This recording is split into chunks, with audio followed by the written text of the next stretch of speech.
Hello everyone, this is doctor Jeevesh Yadav. तो according to NCISM syllabus हम जो है आपका समिति अध्ययन पार्ट 2 देख रहे हैं, जिसके अंतर्गत ऑलरेडी हमने बहुत से स्थान कवर कर लिए हैं। यानी कि सूत्र से लेकर के आपका जो इंद्रिय शरीर स्थान है, निदान है, ये सारे हमने कवर कर लिए हैं। अभी हम जो है लास्ट स्थान के ऊपर पहुंचे हैं, जो है आपका विमान स्थान।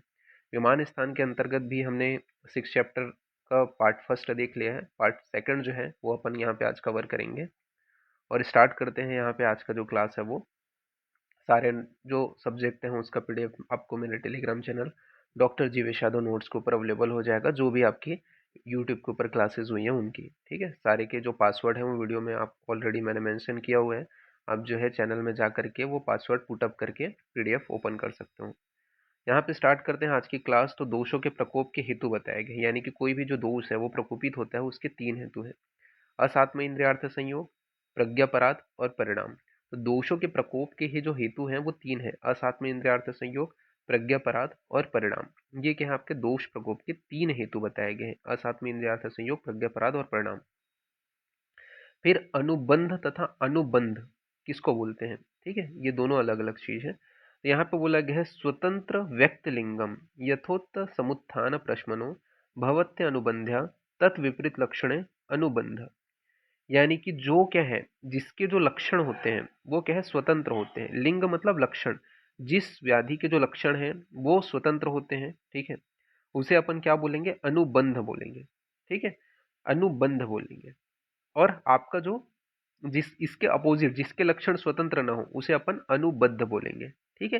तो ये आपको याद रखना है, जिसके व्याधि के जो लक्षण हैं वो स्वतंत्र हो उसे अपन अनुबंध बोलेंगे, और जो इसके अपोजिट होते हैं, जिसके लक्षण स्वतंत्र ना हो, उसे अपन क्या बोलेंगे, अनुबद्ध बोलेंगे। फिर यहाँ पे आपका चतुर्विध अग्नि के भेद बताए गए हैं, ठीक है। तो अग्नि के जो चतुर्विध जो भेद हैं वो यहाँ पे आपका बताया गया है, उसको अपन देख लेते हैं। तो यहाँ पे अपन इसका हिंदी ही देखेंगे। तो अग्नि जो होते हैं वो 4 प्रकार के होते हैं। कौन से हैं? एक है आपका तीक्ष्ण, दूसरा है आपका मंद, तीसरा है आपका सम अग्नि, और चौथा है आपका विषम अग्नि, ठीक है। तो अग्नि के जो है टोटल कितने भेद बताए गए हैं? तो तीक्ष्ण, मंद, सम और आपका क्या हो गया, विषम अग्नि, ठीक है। तो ये यहाँ पे आपका भेद बताया गया है। इसका जो पासवर्ड है ना, वो भी आपका क्या रहेगा, अग्नि, ठीक है। ऐसे हिंदी में टाइप करना है आपको अग्नि, तो ये पीडीएफ आपको ओपन हो जाएगा। तो जो तीक्ष्ण अग्नि है वो कभी कभार दोषों के प्रकोप का कोरिलेशन पूछ दिया जाता है, ठीक है, जैसे आप ऑलरेडी पढ़े भी होंगे फर्स्ट ईयर में, ठीक है। तो जो तीक्ष्ण अग्नि है वो किस दोष के कारण होती है? तो जो तीक्ष्ण अग्नि है वो पित्त दोष के कारण होती है। तो तीक्ष्ण जो दो अग्नि है वो पित्त दोष के कारण होती है, जबकि मंद अग्नि जो है वो कफ दोष के कारण होती है। तो मंद अग्नि कफ दोष के कारण होती है। सम जो अग्नि है वो त्रिदोष की सम अवस्था के कारण होता है। तो सम जो अग्नि है वो त्रिदोष जब सम्यावस्था में रहता है उसके कारण होते हैं। विषम जो अग्नि है वो वात दोष के कारण होता है। तो विषम जो अग्नि है वो वात दोष के कारण होता है। तो तीक्ष्ण अग्नि पित्त दोष के कारण, मंद अग्नि कफ दोष के कारण, सम अग्नि त्रिदोष के कारण और विषम अग्नि वात दोष के कारण होते हैं। फिर त्रिविध आतुर बताए गए हैं। तो 3 प्रकार के आतुर कौन है? आतुर मतलब जो रोगी है, पेशेंट है, वो 3 प्रकार के होते हैं, ठीक है।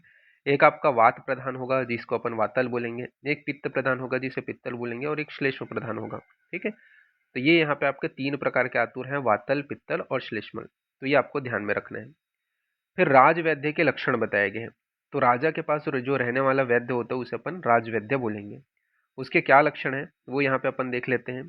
तो सर्व रोग विशेषज्ञ, सर्व कार्य विशेषिता, सर्व भेषज तत्वज्ञो, राज प्राण पति भवेदिते।